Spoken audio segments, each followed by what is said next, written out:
reciba un cordial saludo. Le damos la bienvenida a su canal de historias bíblicas. Hoy queremos compartir con usted una nueva y hermosa historia protagonizada por Ana, la madre del profeta Samuel. Esta historia está basada en el primer libro de Samuel, capítulo 1 y 2, y se sitúa en el periodo de transición de la era de los jueces a la era monárquica. Este tiempo se caracterizó por ser una época difícil para el pueblo de Israel. Ellos no tenían a un rey que los gobernara, por lo que vivían en una completa degradación social, moral y espiritual, donde cada uno hacía lo que mejor le parecía. Los sacerdotes se habían prostituido, vendiendo sus servicios al mejor postor, y los dirigentes no ejercían ninguna autoridad sobre el pueblo. Se vivía en una completa anarquía. La mayor apostasía en la historia de Israel se vivió en esta etapa. Dios dirigía a su pueblo por medio de sus jueces, pero ellos decidieron rechazar a Yahvé su Dios y en su lugar pidieron a un rey. En aquella época vivía un hombre llamado Elcana, un descendiente de la tribu de Leví que servía en Ramá, en la serranía de Efraín. Elcana era un hombre con apariencia de piedad. Rendía culto y ofrecía sacrificios a Dios en Silo, pero vivía como un hombre carnal, pues tenía 2 mujeres, Ana y Penina. Con Ana no tenía hijos, pero con Penina sí.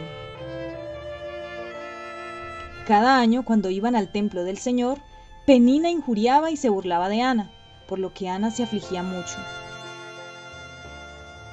En cierta ocasión, estando Ana en el templo, llorando y con el alma llena de amargura, se puso a orar al Señor y le hizo esta promesa: Señor Todopoderoso, si te dignas a contemplar la aflicción de esta sierva tuya, y te acuerdas de mí, y me concedes un hijo, yo lo dedicaré toda su vida a tu servicio, y como prueba de que te pertenece, nunca se cortará el cabello. En aquel lugar vivía un sacerdote anciano llamado Elí, quien pensó que Ana estaba embriagada. Pero ante la explicación del verdadero motivo por el cual estaba allí, la despidió en paz. Ana volvió a su casa y no se afligió más. Sin duda, ella confiaba plenamente en la soberanía de Dios. Tiempo después, Yahvé respondió a la petición de Ana y dio a luz a un hijo a quien llamó Samuel. Alrededor del 4.º año de Samuel, Ana lo llevó al templo de Silo, en donde descansaba el arca de la alianza junto con las tablas de la ley. Al llegar allí, hizo su sacrificio al Señor, luego entregó el niño a Elí, el sumo sacerdote del templo, para que le sirviera, tal como lo había prometido. Relata la Escritura que Elí era un sacerdote tibio y permisivo, ya que sus hijos profanaban las ofrendas y se beneficiaban de los sacrificios que el pueblo ofrecía a Dios. Eran sacerdotes impíos, servían en la casa de Dios, pero no conocían a Dios. Eran religiosos, pero no creyentes genuinos. Posiblemente hacían negocio con las ofrendas, ya que disponían de ellas para sí mismos. Además de eso, daban mal testimonio, ejerciendo adulterio e inmoralidad sexual. Por otro lado, Samuel seguía creciendo, y a su vez iba siendo aceptado delante de Dios y de los hombres. El niño Samuel servía a Dios bajo la dirección de Elí, que ya casi estaba ciego. Más adelante tomó el liderazgo, convirtiéndose así en el último juez de Israel. La intencionalidad de esta historia bíblica no es hacer énfasis en las condiciones extraordinarias en las que nace un niño de una mujer estéril, amada por su esposo y repudiada y humillada por otra mujer fecunda, quien también era esposa de su marido, sino que más bien el verdadero propósito es ilustrar el estado tan degradante en el que nace Samuel, a quien Dios mandó como instrumento para proclamar la venida del Mesías, el gobernante que reinaría en Israel para siempre. Así como Ana en su esterilidad concibió un hijo, también a Israel en su esterilidad le fue profetizado un Salvador. Israel pudo tener, después de muchos años de fracasos, a un juez justo que los llevaría a la transición hacia un reino bajo la autoridad de Dios, por medio de David y Salomón, de quienes vendría Jesús, el verdadero Rey ungido.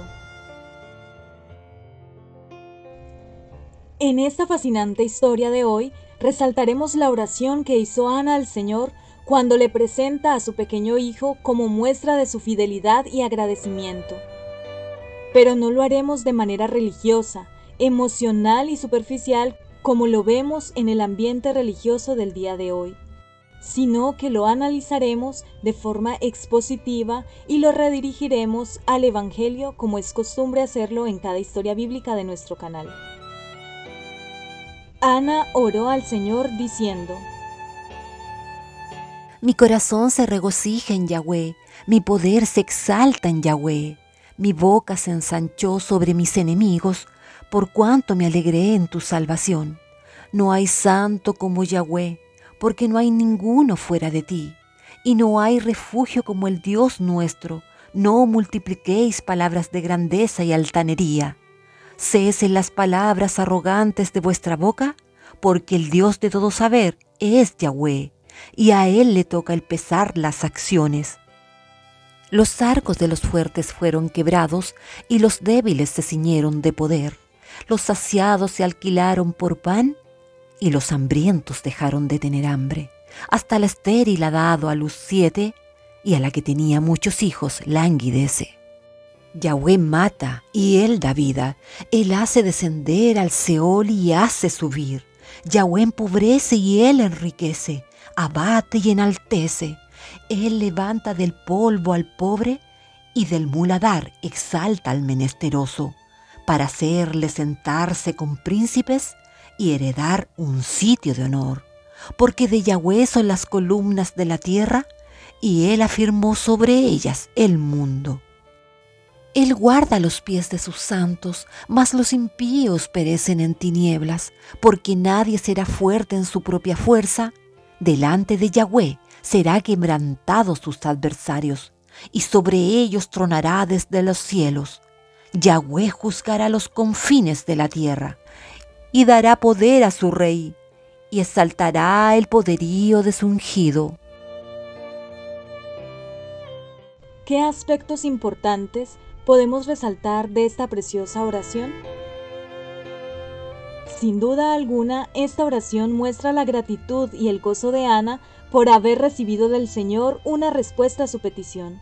Pero más que eso, su oración es de adoración. Ana reconoce y menciona los atributos de Yahvé. Nos muestra que Él es santo, omnipotente, soberano y justo. El Señor fue el centro, el objetivo, el protagonista de esta oración.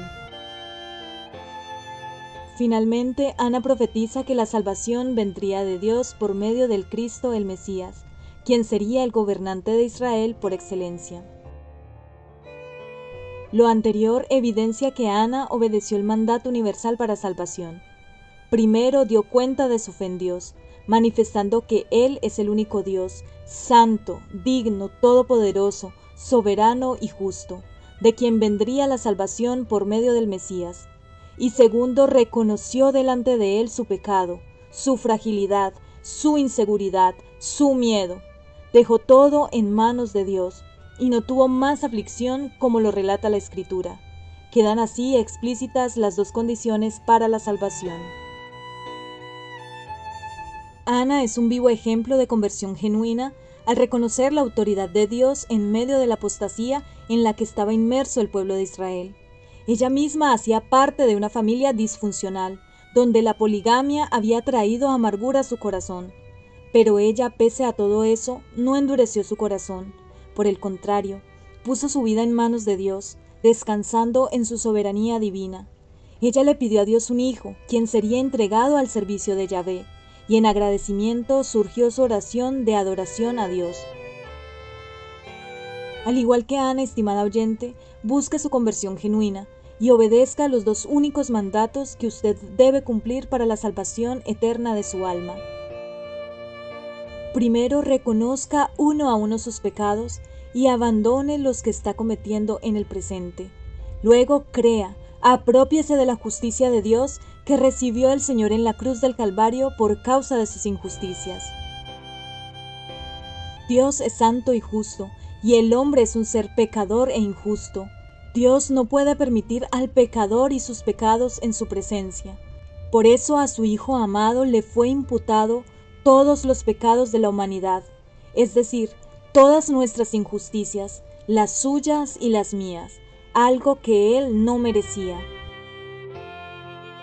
Sí, estimada dama, la cruz fue el lugar donde el Padre Eterno rompe la relación eterna que tenía con su Hijo Eterno. Ese fue el dolor y el sufrimiento más grande que se produjo en la cruz, la separación del Señor Jesús con el resto de su unidad familiar divina. Luego, la espada de la justicia divina atravesó el alma del Señor Jesús. Esa misma justicia e ira que recibió el Hijo de Dios eran para usted, pero el Señor, como sustituto del hombre imperfecto y pecador, la recibe en la cruz para que usted quede amparada bajo su justicia perfecta el día de su verdadera conversión. Mujer, está en su libre decisión de arrepentirse y creer por fe en la justicia de la cruz. El Evangelio cambiará su destino eterno si decide libremente obedecerlo. Recibirá el perdón de sus pecados y la salvación eterna de su alma. Librada será de la condenación y el castigo eterno. Podrá elevar una oración al cielo por su salvación, llena de gratitud y gozo, que sí será escuchada por Dios, tal como sucedió con Ana. Y hasta aquí nuestra historia de hoy. Recuerde que nuestro fin es dejar sembrada la semilla del Evangelio para que germine y dé buen fruto. Hasta nuestra próxima historia bíblica.